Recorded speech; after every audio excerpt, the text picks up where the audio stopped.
So a member of the church, before I read scripture, said this to me this week. Something along the lines of, I appreciate studying through Ecclesiastes, but it's kind of wearing on me a little bit. Because it is maybe the most depressing book in the Bible. It over and over again is Solomon asking really hard questions, and the answers that we get don't always satisfy us, right?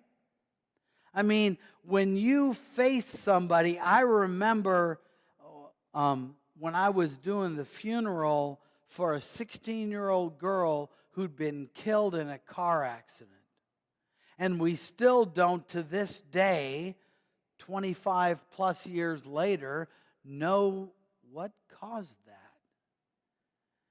And I sat with her parents, and we talked about the fact that they had confidence that she was with the Lord, that she was ready for the end of her life. But even as they said that, I knew that that wasn't necessarily a satisfying answer, was it? And Solomon is asking questions that only God can answer, and he's reflecting on what gives life meaning, and we're supposed to be okay with the answers, but it's hard. Right? I mean, anybody know what I'm saying here? We looked at chapter 1 and 2 where he kind of gave this image of like a treadmill. Like, I'm just going through life and it's meaningless. It's meaningless. I saw a friend of mine at the gym yesterday, and I've been praying for this guy, getting to know him, and he was on the treadmill, and he was on the treadmill for at least half an hour. And when he got off the treadmill, you know where he was? Exactly the same place he'd been half an hour before. And that's not a very cheery thought. Then we looked at chapter 3 that talked about the fact that life has good stuff and bad stuff, and yet God has given us a sense that there's something beyond this. And yet, he closes that chapter by saying, the fate of man is like animals. Basically, you're going to die, and they'll throw dirt on your grave, and everybody will go back to the church and eat potato salad. Now, he doesn't say potato salad, but I think that's in the Hebrew. Chapter 4, we talked about the sense that there is oppression and division, that we try and we fail. There's a glimpse of hope because it says that if we have other people with us, we can stand it all.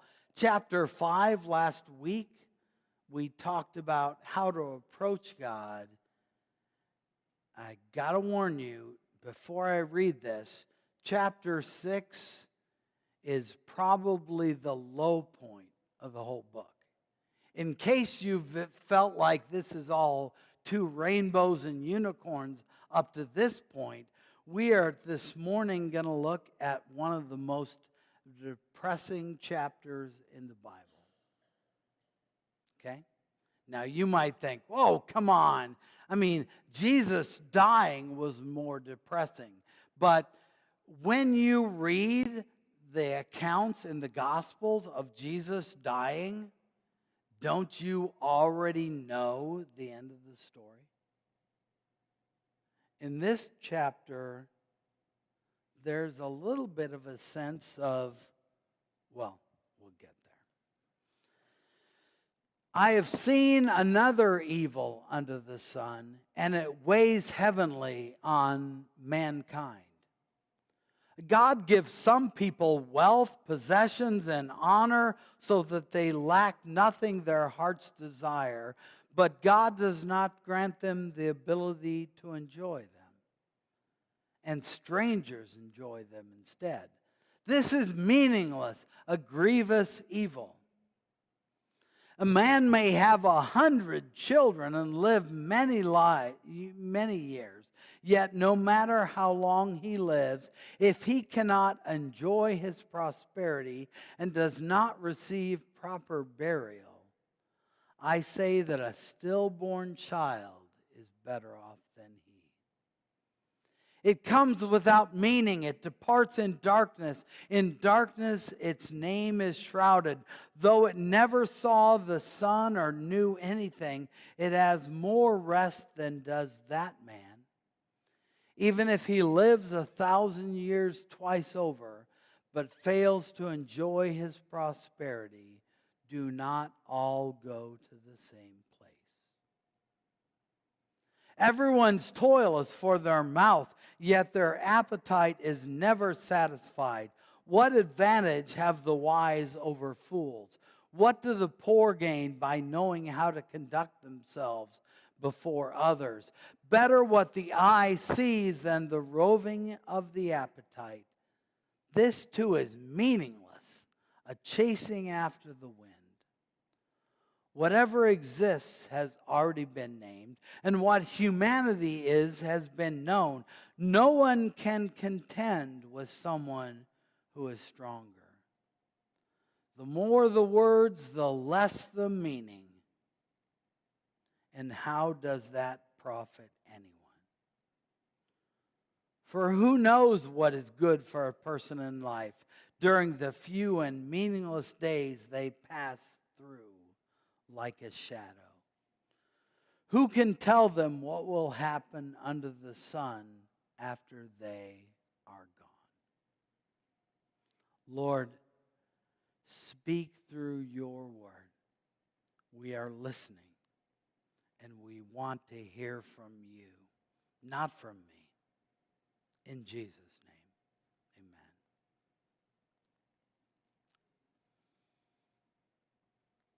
There's joy underneath this. I promise you it's true. I have seen another evil under the sun.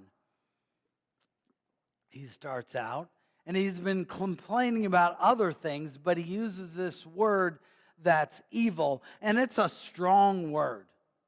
It's a word that can be used to mean ethically wrong. It can mean sinful. It can mean empty. It's a word that could be used for the picture of little girls at Camp Mystic in Texas who in the middle of the night at this camp are swept to their death. There's an evil under the sun. It's broken. And he says it weighs heavily on mankind. He's saying it's not just me, it's everywhere. He's saying everybody faces this evil, this brokenness. And part of what he's talking about here is the fact that we know, and if you've lived more than about 10 seconds in your life, you know that the world is broken. I mean, I've even read some articles about what happens with a newborn, which has up until that moment been really happy and peaceful, and, everything just comes through the umbilical cord and everything is great. And then all of a sudden, squeezing bright light, and then somebody spanks me and they're wiping me off, and I don't know these people, and it's just a lot. From the moment of birth, we sense that life is hard. And Solomon says, I've seen evil. What is this evil? He explains it in verse 2. He says, God gives some people wealth, possessions, and honor, so they lack nothing that their hearts desire. Now, when you read that, don't you think that the next part is going to be, and other people have nothing? But that's not what he says. He says, God gives some incredible blessings to people, and yet they don't have a chance to enjoy it. And he gives an example of this. A man may live have 100 children. I'm not sure that is part of the joy. But, I mean, I love having kids, but 100, yeah. But he says he might not be able to enjoy it.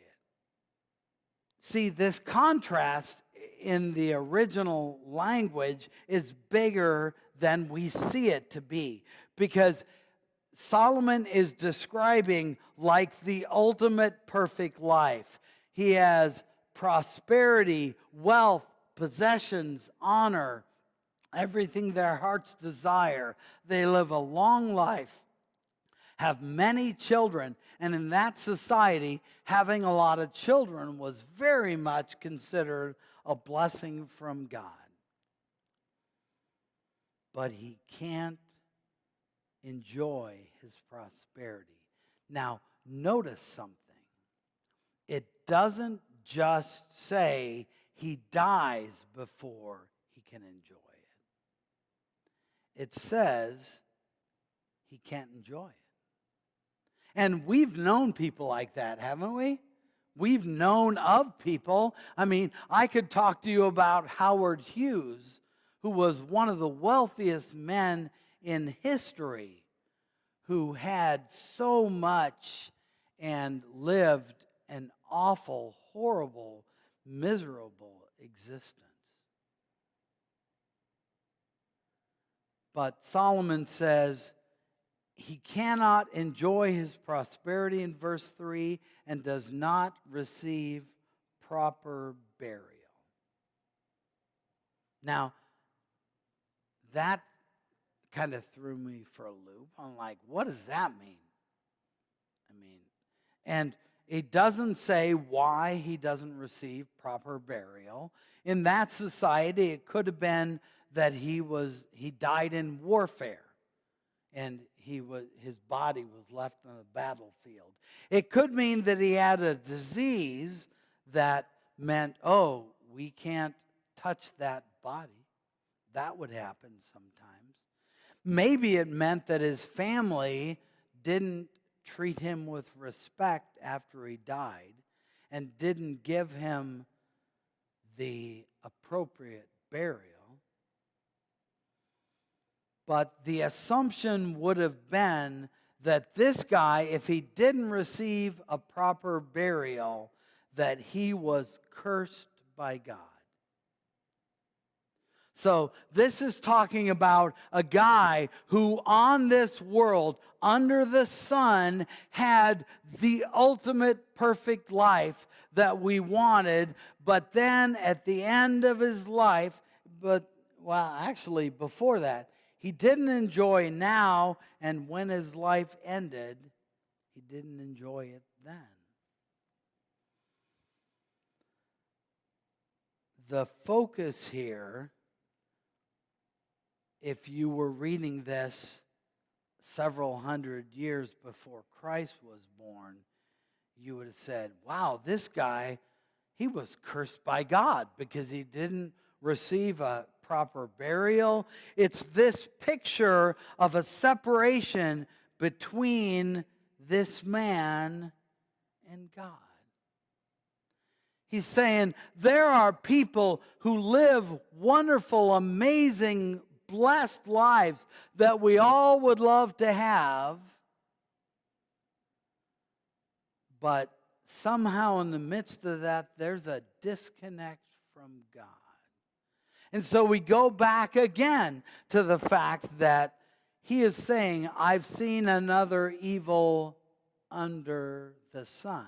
And I know I've said this several times in the last few weeks, but I want to remind you that there was very much in the Old Testament world a picture of the idea that God kind of ruled over everything, which he does, and we live our lives down here, and the key to life is getting a connection, a real connection between this life and the spiritual. It's one of the main themes of the Bible. I mean, we were created in connection with God in Genesis 1 and 2, and there was this sense. I mean, they walked with God in the garden. I mean, when after Adam and Eve sinned, it says God was walking in the garden. That's the picture, a connection between under the sun and heaven, the spiritual. And that was the way that life was created to be. But then after we fell, Adam and Eve were kicked out of the garden, and there was a sword placed there. And the idea was, we have to understand that because of our sin, we're separate from God. We are under the sun, and God is, in a lot of ways, far away.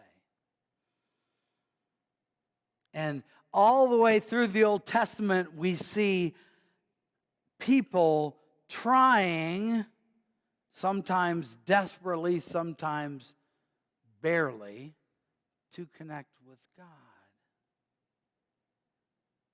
And then Jesus comes,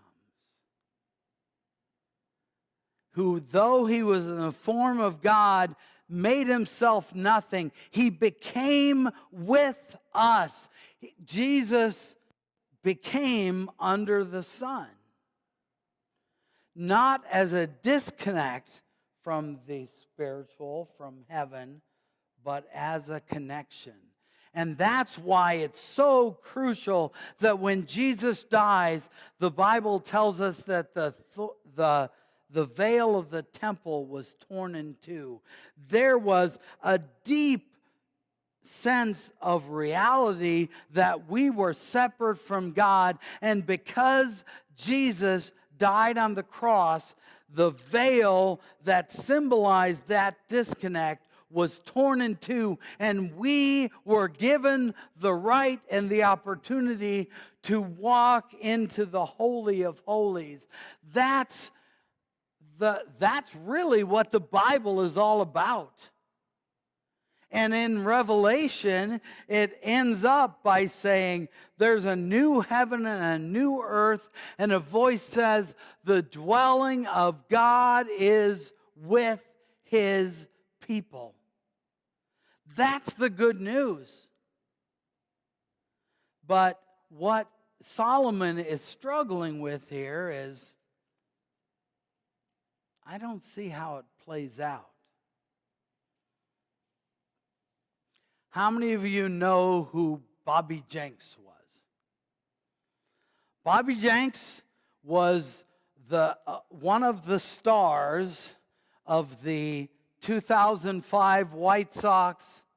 Moment of silence. That won the World Series. And Bobby Jenks was a big, kind of a larger-than-life personality. He died last week at 44, I believe, from cancer. And yesterday, they celebrated the 20th anniversary of that. And I thought, how sad that he had this moment in his life and he couldn't be there to celebrate it. Also, side note, yesterday was the 5th anniversary of my first Sunday at Thorn Creek Reformed Church. And I've begun to realize that many of you have told me this. You were like, I didn't think we'd still be here 5 years down the road. So I have to be honest with you and tell you that I didn't know if we were going to be here 5 years down the road either. But God is faithful. Anyway, Bobby Jenks, he missed that.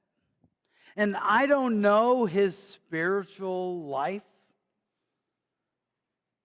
I don't know whether he had a connection with God. I don't know whether he had a relationship with Jesus.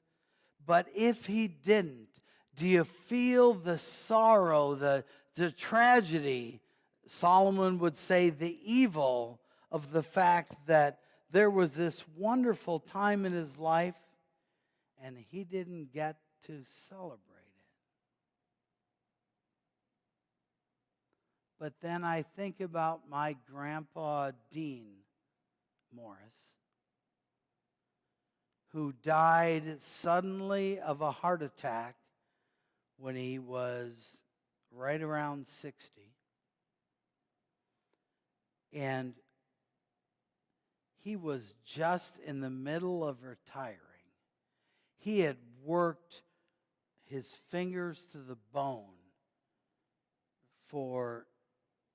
he was 60, but he had been working since he was probably 8 or 10, farming on bad soil, just poor and hard work.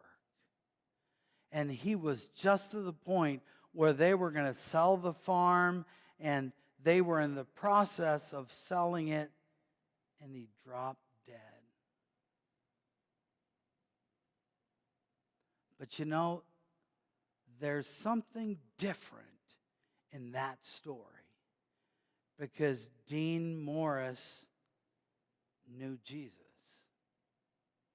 And he poured his life into kids who have more and less in broken and unbroken situations. He loved them and he poured his life into them and raised them in the church.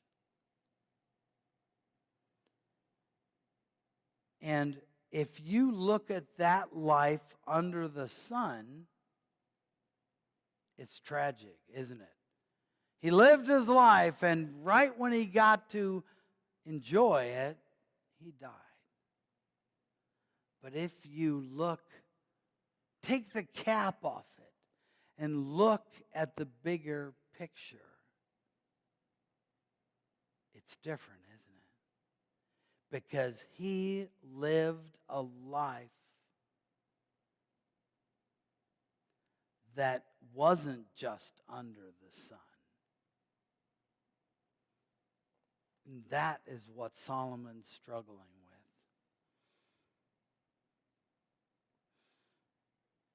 I'm confident that I'm the first preacher ever to compare Dean Morris to Bobby Jenks. I just have to say that. So he goes on, he says, everyone's toil is for their mouth. Their appetite is never satisfied. And he's saying that we live ultimately in our lives, all of us to some extent, for the earthly, right?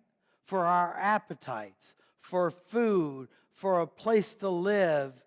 And then he says, what advantage do the wise have over fools? And he says it's a chasing after the wind. It's a reminder that everything is hevel, empty. Remember that Solomon described this as evil, and one of the meanings of evil was empty. What he's discovering here is that earthly stuff by itself is empty. Now, that by itself matters a lot, because God can take stuff under the sun that is empty or even negative, and he can make it good. In Colossians 1, Paul writes and says, the hard times you go through, the struggles, verse 21, verse 24 of Colossians, he says, those things can be used by God. Says this, I rejoice in what I am suffering, and I fill up in my flesh what is lacking in regard to Christ's afflictions for the sake of his body, which is the church. He's saying, I struggle. And if you view that suffering and pain and persecution under the sun, it's awful. But if you see it relative to the work of God, it's beautiful. One of my favorite passages, 2 Corinthians chapter 1, Paul writes this. He says, God takes the comfort that we have received in our sufferings, and he allows us to use that for the comfort of others who have suffered also. Isn't that true? When you've suffered, when you've gone through something, when you meet somebody else who's been there, that's a good thing, isn't it? To say, oh, they know. They've been there. So there's a connection. What if we toil for our mouth, for our appetite? In itself, that's empty. But then he goes on and he says, whatever exists has already been named. What humanity is has been known. He's basically saying there's a lot about life that we can't change. You were born in a situation, and maybe you've been able to rise above that somehow. That's kind of the American dream, right? But there are also many of us who at a certain point in our life say, I have not been able to overcome this. I am stuck where I am stuck. And the key word here is named. Whatever exists has already been named. What humanity is has been known. See, for them, when they talked about a name, that was who you are. You know who in the Bible is always running around changing people's names? God, the Father, says to Abram, I will change your name and make you somebody new. And God's still using Abrams in this world. And Jesus says to Simon, you have been called Simon. That's who you were, but I call you Peter. You will be a rock, and you will be, there aren't, I don't think, 20 people in the history of the world that have had more impact. If you look at the ripples of Peter's life throughout 2,000 years, you know that somebody changed his name.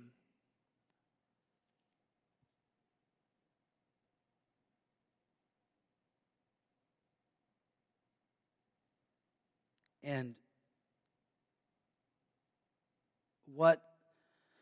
it's interesting because Solomon doesn't say you can always rise above this circumstances. He says you can connect your circumstances with the work of God, with the bigger picture. I love this story. I've probably told it before, but there was a man coming along and he saw some people out swinging sledgehammers and breaking rocks. And he went up to one of them and laboring in the hot sun, and he said to the guy, "What are you doing?" And the guy looked at him, stern face, and said, "I'm breaking rocks." He asked another guy, "What are you doing?" Also swinging a sledgehammer. And the guy said with a little more joy in his face, "I'm supporting my family." And then he asked a third guy who was kind of, just operating with joy. Whistle while you work kind of thing. And he said, "What are you doing?" And the guy said, "I am building a cathedral for my God." Same task, same life, same job, but a totally different perspective. So what? Well, I want to give you a couple applications for this. First thing I want to encourage you to do is locate yourself. Are you living under the sun for this world, or are you living in light of eternity? That's a crucial question. Second thing is, I want to encourage you to connect yourself to life beyond the sun. Sin separates us from that. Sin, the part of the curse is that God says, you will work hard and it will not satisfy you. But if we learn, and if you're not yet a follower of Jesus, I want you to know that you won't connect with eternity, with the big picture, unless you know Jesus. And if you do know Jesus, I want to encourage you to marinate in that more. And finally, I want to challenge you to live this life as if it matters. See, I'm not saying, and Solomon is not saying, that this world is just this world. He's saying this world by itself is disposable. But this world, when it is viewed in reality of a living God, it matters. Your life matters. You can begin to see things as a gift from God. You can understand that this world and this life, it matters because God created it. Would God have made this world if it didn't matter? This world is broken, but we do have a promise that ultimately it will be made new. So I want to encourage you, in the midst of this brokenness, in the midst of this grievous evil that Solomon writes about, there is hope if we see beyond. I'm almost tempted to do a Judy Garland here. Somewhere over the rainbow. That's not quite right, but it catches a little bit of the joy and the